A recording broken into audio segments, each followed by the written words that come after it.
comentábamos al inicio del programa, se encuentra con nosotros Eric Zúñiga, él es economista y consultor financiero, con quien vamos a analizar tanto el video que hemos visto, que habla de la solidez macroeconómica que hay en nuestro país, que es muy distinto de ver un país en crecimiento económico boyante, ¿no? Yo les decía al inicio del programa que el crecimiento económico para este año es aproximado, 2023, es 2.5%. Ese nivel de crecimiento en realidad no es un crecimiento, porque si uno le descuenta el efecto de la inflación, el efecto precio, termina siendo en realidad un decrecimiento. Y si a eso además le añadimos que cada año se incrementa la población económicamente activa, el nivel de Producto Bruto Interno per cápita termina siendo menor.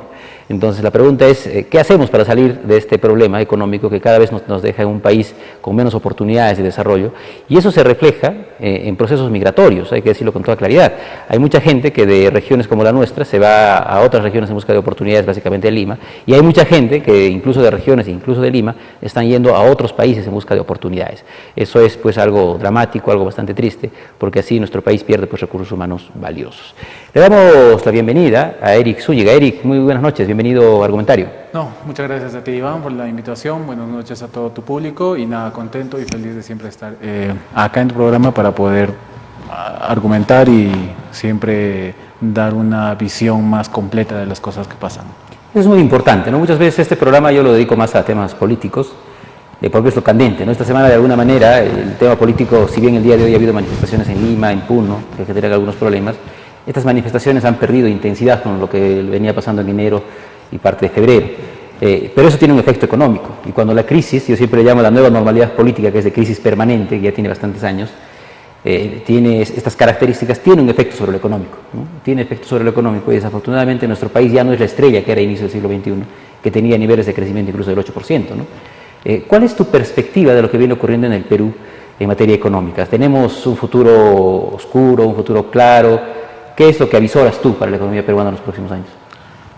Básicamente mi visión, mi perspectiva para la economía peruana en los próximos años es un tema de poder mantener algo de lo bueno que se está haciendo y en base a ese efecto o ese trabajo sostenido empezar a crecer, ¿no? No podemos nosotros avisorar que vamos a crecer a partir de ahora 3%, 4%, 5%, no. Estamos viniendo de un efecto post-COVID, de un efecto Castillo, de un efecto ministros, de un efecto golpe de Estado y huelgas. Entonces, no hay un crecimiento o no hay un escenario en el cual la economía empiece a rodar como quiere, ¿no? Empezamos a avanzar el coche, pero pasa algo político. Pasa este efecto, volvemos a empezar, pasa algo social. Entonces, no es un tema en el cual todos estén en un engranaje en este momento, ¿no? Son muchos efectos que ha dejado la pandemia Castillo a la economía peruana, ¿no? Sobre todo el tema de cierta manera manipular los sentimientos que muchas personas y muchas zonas tienen, de que hay muchas zonas altoandinas alejadas de la ciudad que tienen un resentimiento, un abandono, sí, y es normal y es conocido por muchos sectores, pero utilizar ese sentimiento para poder mover otro tipo de acciones o buscar otro tipo de resultados personales para determinados grupos, eso ya es muy malo, porque lamentablemente al pobre lo haces más pobre. En estas semanas, en enero, no había gas, no había combustible, no había fruta, el tomate a 8 soles, el kilo de cebolla 8 soles 50, la papa amarilla en 9 soles el kilo. Entonces, ¿te das cuenta ese efecto que hay solamente con un tema de cierre de carreteras?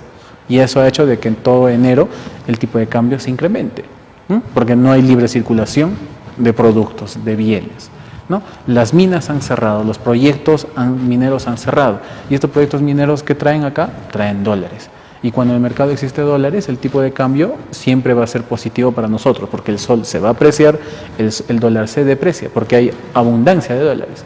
Pero al haber el cambio y cierre de fronteras, cierre de carreteras y cierre de mercados, los pocos dólares que hay escasean y incrementan su precio. Es, por ejemplo, mañana acaba la temporada de papa amarilla y ¿qué va a pasar?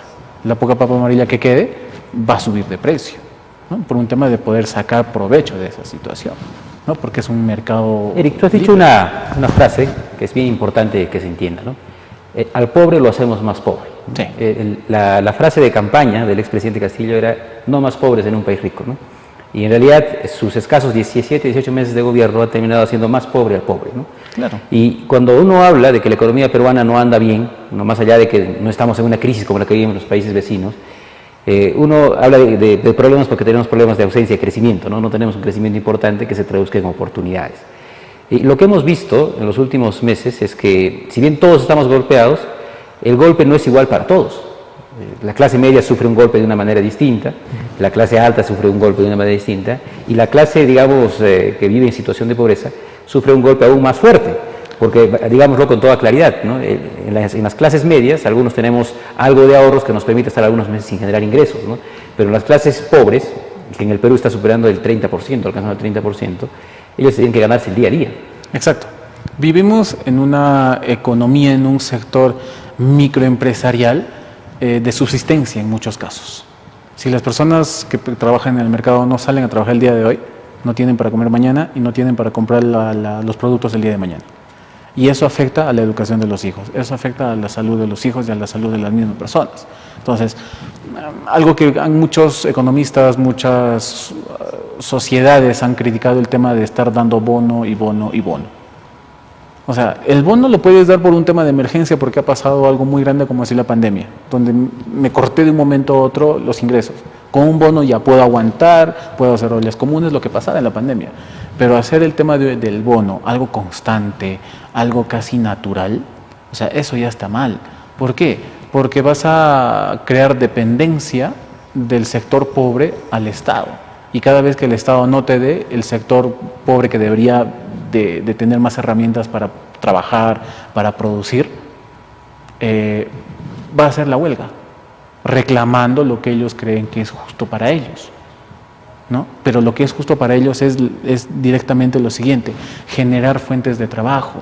Hablamos de dos estrategias, ¿no? Claro. O sea, por un lado está la estrategia de dar bonos, por X motivos, y por el otro lado está la estrategia de generar empleo, ¿no? Claro. Entonces, la manera sostenible, los dos tienen un impacto, ¿no? Sí. O sea, un resultado y un impacto, pero la manera sostenible es aquella que busca generar empleo, ¿no?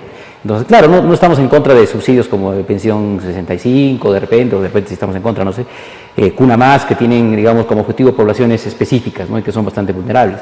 Pero cuando estos bonos ya se hacen extensivos y se hacen masivos a uno y a otro, y la gente ya en lugar de trabajar está pensando, ya viene mi bono, ¿no? Exacto. Entonces, cuando en realidad lo que tenemos que alentar es una dinámica donde cual generamos empleo y que la gente tiene que estar capacitada para ese empleo, que es la única manera sostenible de salir de la pobreza y solucionar los problemas individuales que tiene cada familia, ¿verdad? Claro, porque una cosa es un bono que ya se va a hacer una costumbre que nace de una emergencia, y si tú lo haces costumbre es una solución a un corto plazo.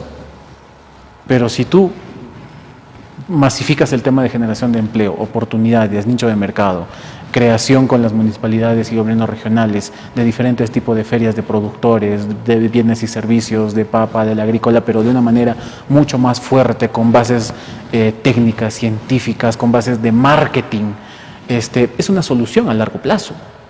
¿Por qué? Porque vas a formar asociaciones, por ejemplo, asociaciones de productores de cuero, de vaca, de canches. Vas a formar asociaciones textiles de oveja, de espinar.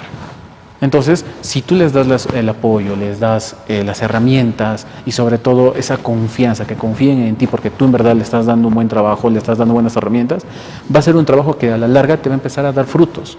Porque esas personas van a empezar a hacer empresas, microempresas, asociaciones más grandes. Voy a tener un mejor mercado, voy a tener un producto de calidad, voy a empezar a ver al exterior qué es lo que hace diferente, por ejemplo, a la lana de oveja de, no sé, pongamos de Perú y de Argentina, y por qué Holanda quiere más esta lana de oveja, por ejemplo, ¿no? Y esto que tú acabas de indicar, que tiene que ver con el fortalecimiento de cadenas productivas, claro, el fortalecimiento de cadenas de valor, tiene su máxima expresión en la internacionalización, ¿no? Yo recuerdo la primera década del siglo XXI de nuestro país, en los gobiernos de Toledo, y del 2001 al 2006 y el 2006 al 2011 con García, que en términos económicos, nos guste o no nos guste Toledo, nos guste o no nos guste García, en términos económicos fueron buenos años, sí, fueron muy buenos años, y en esos años se firmaron tratados de libre comercio, y la palabra clave era pues los TLCs, la internacionalización de las empresas, porque veíamos con mucha alegría que muchas cadenas de valor, truchas, quinoa, palta y otros, empezaron a expandir sus capacidades, sus posibilidades, y la frontera de posibilidades de producción agrícola se aumentó realmente bastante, ¿no? Y se veía aquellos años que los principales productos como la palta y otros que exportábamos empezaron a aparecer en los mercados internacionales, y las ferias que promovían esto como Expoalimentaria y otros, eran pues un boom aquellos años y teníamos una agencia de promoción de las exportaciones y el turismo como PROM Perú muy activo. Pasamos al gobierno de Ollanta Humala y esto cambia, ¿no? Empezaron las prioridades de los bonos, ¿no? Pensión 65, Cuna Más y otros, que yo diría que son a cierta medida complementarios, ¿no? Porque si no damos una asistencia, por ejemplo, en Cuna Más a los niños que desde pequeños tienen ya una mala alimentación y que les genera problemas de desnutrición crónica, tampoco vamos a alcanzar desarrollo en esas poblaciones. Entonces son un tanto complementarios, pero a veces se ve como estrategias que sustituyen la una a la otra, ¿no? Entonces en realidad yo creo que tiene que ver más con la eficiencia del Estado, con hacer que el Estado tenga la capacidad de alcanzar los objetivos que se plantea. Y en este punto, y eso va a la pregunta de Eric, ¿cómo hacemos para que el Estado peruano sea realmente eficiente? Antes de que inicie el programa, conversamos contigo fuera de cámaras sobre lo que ocurre en el BCR, ¿no? El BCR es una isla de eficiencia del Estado, no es parte del Estado, pero tenemos otras instituciones públicas que también tienen autonomías que terminan siendo desastrosas a pesar de la autonomía. Entonces, ¿cómo hacemos para que el Estado sea eficiente en el logro de sus resultados que se traduzcan en impacto en el largo plazo? Básicamente es que el Estado, la educación que te da el Estado, la educación, la salud, la alimentación tienen que ser de calidad, tienen que ser muy buenas. O sea, nos da ese tipo de educación, salud, universidad, colegio gratis, porque la Constitución te lo dice y lo cumplen, ¿sí? Pero una cosa es que yo te dé hasta determinado punto como puedo y te deje ahí. Cuando yo cumplo, los chicos de 16 años que cumplen y acaban en el colegio en diferentes comunidades, terminan en el colegio y listo. ¿Cuál es su mayor logro? Tener una esposa, tener un hijo y empezar a trabajar la chacra que le dio el papá. Entonces, dentro del colegio tiene que haber un tema de qué. Señores, ustedes tienen esta capacidad, busquen las oportunidades, ya sea dentro del Perú o fuera del Perú, y el Estado te va a apoyar. Yo como Estado te puedo dar esto. ¿Por qué? Los profesores tienen que estar muy bien capacitados y tienen que ser profesores de mundo. Porque si tengo un profesor que solamente ha vivido toda su vida en la ciudad de Cusco, ha visto alumnos de Cusco, cuando ve el primer alumno que se va a ir a una universidad de Lima, para él va a ser algo nuevo y grande y wow. Pero si tenemos profesores y docentes que están muy internacionalizados, que buscan y están capacitados y buscando mucha información de dónde pueden ir sus alumnos junto con el Estado, qué bien, porque vas a reventar las mentes, vas a explotar las mentes de muchas personas, de muchos jóvenes y muchos niños, ¿no? Acá en la sociedad cusqueña, que es muy, conservadora, que es del hogar en muchas cosas, muy hogareña, ¿cuál es el ciclo? Terminas colegio, la academia, ingresas a la universidad, terminas la universidad, haces tu tesis, te gradúas y buscas un trabajo. Ya está. Entonces, ese ciclo es un ciclo repetitivo que vemos los resultados. No hay un gran nicho de personas que vayan a Lima, que se vayan al exterior, que regresen con nuevas capacidades, le digan al gobierno regional, a las municipalidades, estados, mira, yo he estado así y conozco este tipo de sistemas de producción, de innovación, de desarrollo, hagámoslo acá en el Perú porque tenemos esto. Y si hay una persona que da esa propuesta, no llega a avanzar, ¿por qué? Por temas de corrupción.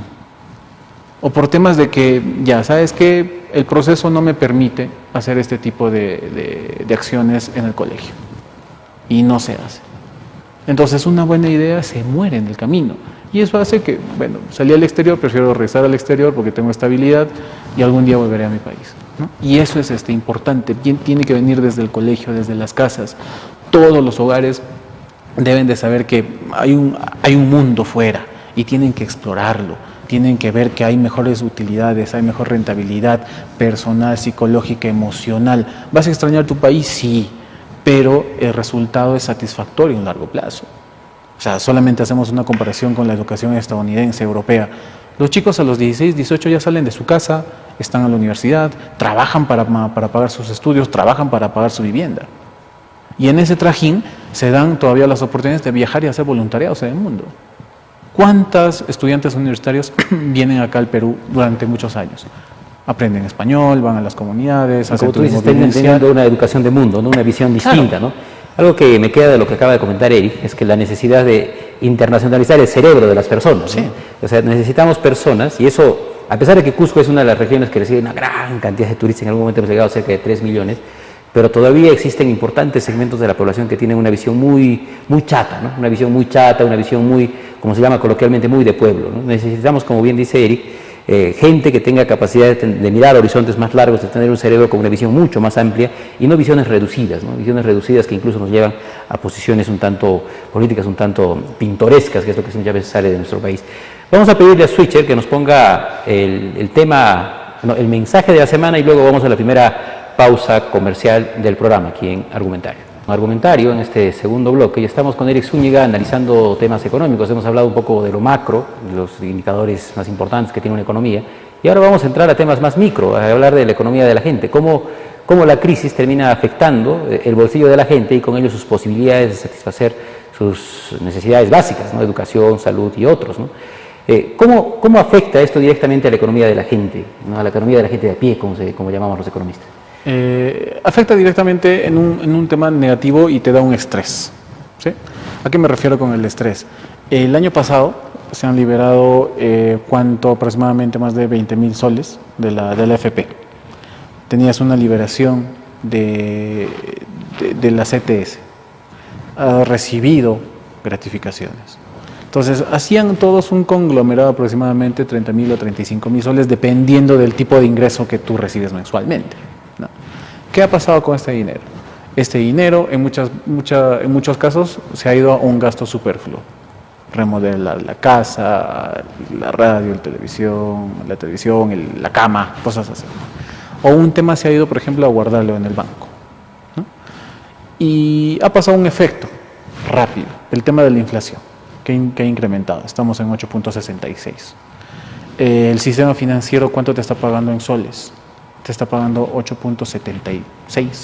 Atención con los datos que acaba de dar Eric, ¿no? Inflación de 8.5 y la tasa del sistema financiero en 8.76. Casi equivalentes, ¿no? Casi equivalente. Entonces, tú supuestamente recibes un dinero por el dinero que tienes en el banco, pero este dinero prácticamente está absorbido por la inflación que tú tienes. O sea, no es nada rentable en este momento guardar. O sea, tú crees que estás ganando algo, pero en realidad no estás ganando, estás perdiendo. No estás nada. ¿Por qué? Porque en todo el mes, la canasta básica familiar, por ejemplo, el mercado que tú hacías, era semanalmente, supongamos, 200 soles. Con la inflación ya no es 200 soles, ahora es 210 soles. 10 soles por semanas, 40 soles.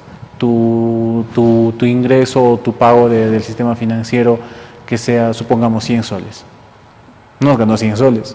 Sácale los 40 de la inflación, en realidad tienes 60.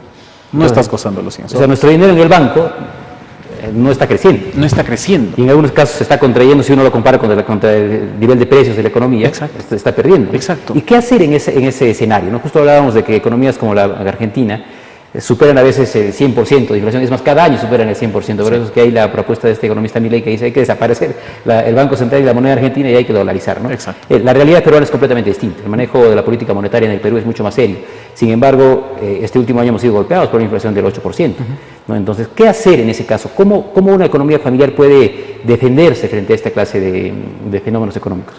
Uno, el tema de la planificación. El tema de la planificación de gastos que viene como familia en el transcurso de los meses. Tuviste en octubre, septiembre este dinero, ¿no? Y sumando tu gratificación de diciembre, lo tuviste. ¿Pero qué hiciste? Tuviste gastos de Navidad, gastos de Año Nuevo, gastos de vacaciones. Y estos tres gastos te quitan solidez para el pago de matrículas, te quitan solidez para los uniformes y útiles escolares. Y una vez que terminan los útiles escolares, viene fin de marzo y tienes que pagar la pensión, ¿no? Entonces, el mal movimiento, el mal manejo de un presupuesto hace de que descuides la educación. Y si vas a complementar la educación, vas a cubrir la educación a duras penas, vas a descuidar otra parte, la salud, ¿no? Es una cadena que tienes que cuidar. Entonces, ¿qué es lo que siempre se recomienda? Primero, pagar deudas, ¿no? Lo que hablábamos el miércoles en nuestro webinar. Tienes que pagar deudas. El patrimonio que tengas, tienes que mandarlo a un mercado mucho más sólido, una moneda mucho más sólida. Por ejemplo, o sea, lo que tú estás diciendo es que nuestros ahorros, el dinero que nosotros hemos ahorrado, no necesariamente tenemos que manejarlo en el mercado nacional. O sea, ¿existen las herramientas, Eric, para poder llevar mi dinero a Inglaterra o a otros países con economías más sólidas? Exacto.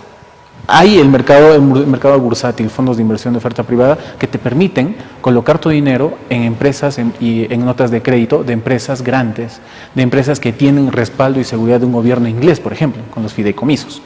Supongamos, invertimos en esta empresa, que es inglesa, y por algún mal manejo que puede existir un riesgo, la empresa quiebra, pero el fideicomiso inglés, ¿qué hace? Hace líquido todo el patrimonio de esta empresa y empieza a devolver el dinero a todas las personas que han invertido, ya sea dentro o fuera de Inglaterra, ¿no?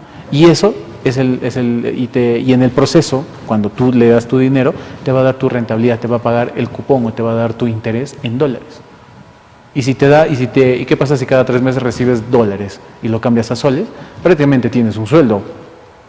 Por lo menos llegas a un sueldo básico extra. Para quien está escuchando este programa, lo que tú estás indicando puede ser una absoluta novedad, ¿no? Porque nosotros estamos acostumbrados a poner nuestro dinero en la banca nacional, ¿no? Y a las tasas que pagan, ¿no? Y las herramientas que tienen, los productos que tienen, plazos fijos y ese tipo de herramientas, ¿no? Pero hablar de poner tu dinero en mercados internacionales, para empresas internacionales, primero que es novedoso, segundo que genera miedo, ¿no? Porque uno dice, ¿no será que esta clase de nuevos productos van a terminar siendo una estafa y que mi ahorro va a terminar desapareciendo? Y para eso es importante el nivel de riesgo que uno quiere correr, ¿no? Entonces, por ejemplo, yo particularmente, y te lo digo con toda sinceridad, no estaría dispuesto a poner toda mi cartera, digamos, en estos productos nuevos porque no sé de funcionamiento. ¿De qué montos de inversión estamos hablando que se podrían poner mínimos, por ejemplo? Mínimo 5.000, 10.000 dólares. Pero ¿cuál es el detalle que yo siempre voy a recalcar? En toda la conversación no te he ofrecido una rentabilidad de 300% al año. No te he ofrecido que en 6 meses vas a ser millonario. No te he ofrecido que vas a ser millonario sin trabajar. 3 puntos básicos que una persona con experiencia jamás va a ofrecer. Si todas las personas, si tú en un momento llegas a una persona que te dice, mira, invierte $200 y en menos de un año vas a ser millonario con $200. De propuestas irreales, ¿no? Son utópicos. Primero hay que ver si esta persona tiene, por ejemplo, conocimiento del sistema financiero, mercados bursátiles, está empapado, por ejemplo, de la plataforma Bloomberg, ¿no? De plataformas donde ven el tema del mercado bursátil todos los días. ¿Cuál es la opinión en el tema de la economía peruana? ¿Qué es lo que puede pasar? ¿Qué es lo que puede pasar en Europa? ¿Cuál es el efecto de Rusia, de Ucrania?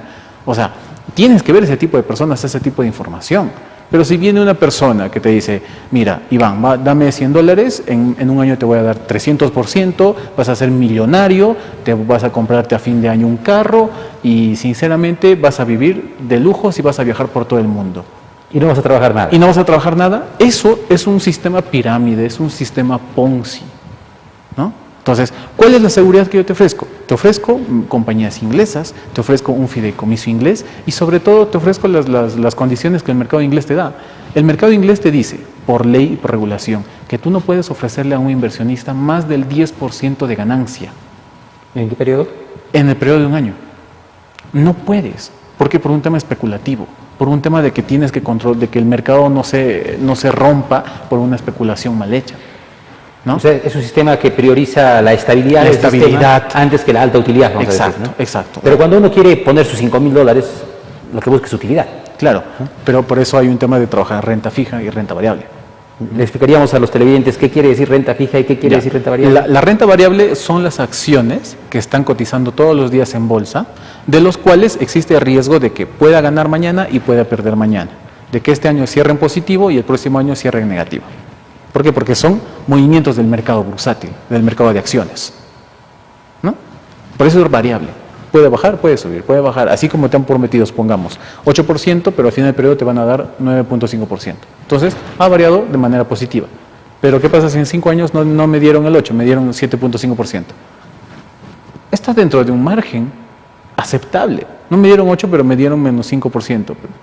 Está aceptable, gané, ¿no? En un porcentaje, en un rango medido del 8, 7, 9%, que es algo real, algo palpable, ¿no? Si yo mañana te ofrezco, ¿sabes qué? Dame tus $5.000 y en 5 años vas a tener 400%, eso es irreal.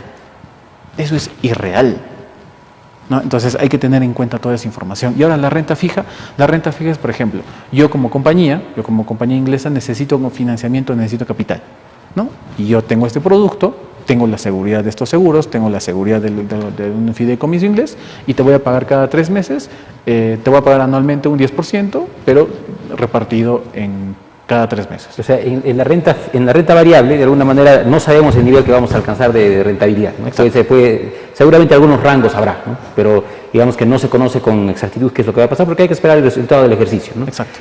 Sin embargo, cuando hablamos ya de renta fija, ahí sí sabemos que en un plazo determinado tú vas a ganar un nivel de rentabilidad. Exacto. Más o menos como trabajan las cooperativas, con sus Exacto. plazos fijos, ¿no? Interesante. Entonces, habría que explorar. Yo te pregunto, en el Cusco, que tenemos en temas financieros una mentalidad un tanto conservadora, muchas veces no queremos apostar por nuevos productos, porque nos da miedo, hay que decirlo, ¿no? Nos da miedo poner nuestros ahorros en este tipo de cosas, ¿no? Pero también hay que aprender, hay que internacionalizarlos. Hablábamos antes del programa que muchas veces tenemos pues un pensamiento muy local, ¿no? Nos movemos siempre en base a lo que conocemos y le tenemos miedo a productos nuevos que generalmente hasta que pueden generar mayores niveles de rentabilidad, ¿no? Pero también hay que decirlo, a veces las experiencias que uno ha visto en los últimos tiempos hacen preocupar, ¿no? Sí. Lo que ha pasado el año pasado nomás es que han cerrado 3 o 4 cooperativas, no vamos a dar los nombres, pero que han generado pérdidas en un segmento importante de la población en regiones como el Cusco, Apurímac, Arequipa, donde simplemente la gente lo ha perdido todo. Son cooperativas que están entrando en procesos de liquidación, producto de que prácticamente el dinero que uno tenía ahí desapareció. Exacto. ¿No? Es que ¿Cómo mitigamos el riesgo? ¿Cómo evaluamos que una alternativa, un producto financiero, es realmente serio y no es humo, como estábamos hablando, ¿no? Es que el tema, por ejemplo, de las cooperativas viene de un pensamiento en el cual inicialmente creyeron que era así. Los fundadores, los socios, los dueños, que tenían el poder de tener créditos a bajas tasas y pagarlos o no pagarlos, ¿no? Porque funcionaba antes así una cooperativa. O sea, yo soy dueño, pago, no pago, pago, no pago, y dale a mi mamá, dale a mi papá, porque yo soy el dueño, si no me voy, ¿no? Entonces, desde ese punto de inicio de gobierno corporativo, en cierta forma, las cooperativas han iniciado mal. Es por eso que la SBS ingresa e identifica todo este tipo de irregularidades. Y una vez que las cooperativas se inscriben, a cada cooperativa se les dio un mensaje, una revisión: necesito esta información, recupera esta información, cuáles son tus estrategias de campaña, de ahorro, de mora, de cobranza. Pero ¿qué ha pasado? No lo han hecho, no lo han hecho básicamente por un tema de que no tenían el personal preparado. No tenían las herramientas técnicas para poder elaborar todos esos presupuestos, todos esos procesos. Y muchas veces hasta sus balances eran fake, ¿no? Eran falsos, ¿no? Claro. O sea, y eso hace de que cuando la SBS te dice lo real es esto y ya perdiste la reserva cooperativa, ya perdiste la reserva de capital, tienes que cerrar. Ahí es donde vienen los problemas. Y eso implica que la gente que ha apostado por esa cooperativa lo pierda todo. Exacto. Porque más allá de que la cooperativa entre en un proceso de liquidación donde son la gente que ha apostado por esa cooperativa los primeros en, digamos, en recuperar el dinero, a veces están tan quebradas estas cooperativas que no hay nada que recuperar. Exacto. Y tienen que esperar que los bienes que tengan tienen que hacerse líquidos, tienen que buscar a las personas, los depósitos, y eso perjudica, ¿no? ¿Y qué pasa? Hay un sector en el cual yo tengo un crédito en esta cooperativa que ha sido liquidada, bueno, se liquidó, así que gracias, no te pago la deuda. Pero no se dan cuenta de que el dinero que te prestaron no era el dinero de la cooperativa, era el dinero de un ahorrante, ¿no? De un depositante. Claro, porque al final las entidades financieras, sea cual sea su modalidad, lo que hacen es intermediación financiera. Claro, ¿no? es El dinero del que ahorra lo prestan al que necesita, ¿no? Y ahí van haciendo circular el dinero. Y de alguna manera, y eso también hay que decirlo, la regulación que tiene la SBS permite darle solidez al sistema financiero nacional, ¿no? Claro. Más allá de que en algunos casos termina siendo también una regulación que genera mucha barrera al ingreso de algunas entidades financieras, porque cuando uno compara, por ejemplo, la cantidad de financieras que hay en Panamá, que es un país mucho más pequeño que el nuestro, con la cantidad de financieras que hay en el Perú, la diferencia es abismal. Sí. Entonces ahí la regulación de alguna manera es un poco espesa y no permite que haya más cantidad de participantes, es el lado negativo. El lado positivo es que quienes están siendo supervisados por la SBS, y es un criterio bien importante, tienen un nivel de estabilidad superior a quienes no son supervisados por la SBS. ¿Es cierto lo que digo? Exacto, exacto, porque un banco, una financiera, una caja está supervisada desde el inicio por la SBS. Y la SBS funciona, tiene una labor como un mentor, un papá, que te va a llevar en el camino y siempre te va a preguntar cómo estás, qué tienes, qué no tienes, y mejora esto, ¿no? Te doy un plazo y te doy esta recomendación para que puedas mejorar, porque en el futuro puede pasar esto. El efecto es este. Pero si no haces caso a esa recomendación, la SBS es potestativa. O sea, si manda la liquidación, te liquidó y ya está. No hay un proceso judicial, penal, para darle la vuelta a la resolución que te dio la SBS. No hay. Y muchas cooperativas han trabajado de esa manera. Han hecho sus denuncias, sus quejas y sacaban su resolución del juez. No, ya estamos habilitadas, pero no te sirve. La SBS es potestativa. La SBS te hace un acompañamiento, te saca las resoluciones, te hace un filtro de cómo está tu liquidez diaria, ¿no? Si ve alguna reducción constante en un mes, te va a decir, oye, ¿qué está pasando? reunámonos. ¿Qué estás haciendo? O sea, hay un monitoreo de los indicadores. Claro. Y es un trabajo bien profesional. Claro, o sea, claro, no es un tema de que... No es un tema de voluntad política, vamos a decir así. De voluntad política y que sabes que tu cooperativa no me cae si te cierro. O sea, a la S no creas que a la SBC no le importa el tema de los del depósito de los ahorristas. Que es lo más importante, ¿no? Claro, le interesa y por eso a la cooperativa le dice, haz esto, no hagas esto, me recuperas, esas cosas, ¿no? Eso es lo que una hace. suerte de, como tú dices, un mentoring, ¿no? Un mentoring que están ahí chequeando qué indicadores están bien, para evitar que entre pues en problemas graves, porque muchas veces, producto de su ánimo de querer tener rentabilidades rápidas, que es el gran problema que tienen a veces las entidades, pues cometen errores graves que terminan afectando al ahorrista. Claro, todo es un proceso. Todo es un proceso de crecimiento para, si como uno como persona, como estudiante, sabe que va a pasar un proceso después de terminar la universidad, conseguir un trabajo, querer ascender, querer hacer una maestría, sabe que es un proceso, que al día siguiente no lo va a hacer. Entonces las cooperativas también son así. Los empresarios, microempresarios también tienen que tener en cuenta que es un proceso. Los emprendedores también que es un proceso. El ahorrante, por ejemplo, que decide, ¿sabes qué? Yo tengo un capital y vamos a trabajarlo con Eric, también yo le voy a dar la asesoría y le voy a decir, este es un proceso. No es que mañana cae la bolsa y toma tu plata, no, eso no es, porque eso es pánico. Así es. Bueno, Eric, el tiempo en televisión y más cuando la conversación interesante se va muy rápido. Quiero agradecerte tu presencia en el programa. Un último mensaje, por favor, para nuestros televidentes ya para despedirnos. No, nada, agradecido contigo, Iván, con todos los televidentes y nada, cualquier tipo de información, ayuda técnica, económica, financiera, para emprendedores, microemprendedores y sobre todo para personas que quieran darle un valor agregado al patrimonio económico y patrimonio personal que tienen, me pueden contactar al 963-75-2402 o encontrarme en todas las redes sociales como Eric Zúñiga, consultor financiero, y estoy gustoso de ayudarlos. Excelente, Eric, gracias por estar en el programa. Hasta otra oportunidad. Bueno, amigos, eso es todo en Argumentario. Nos vemos al próximo sábado, siempre por RTV.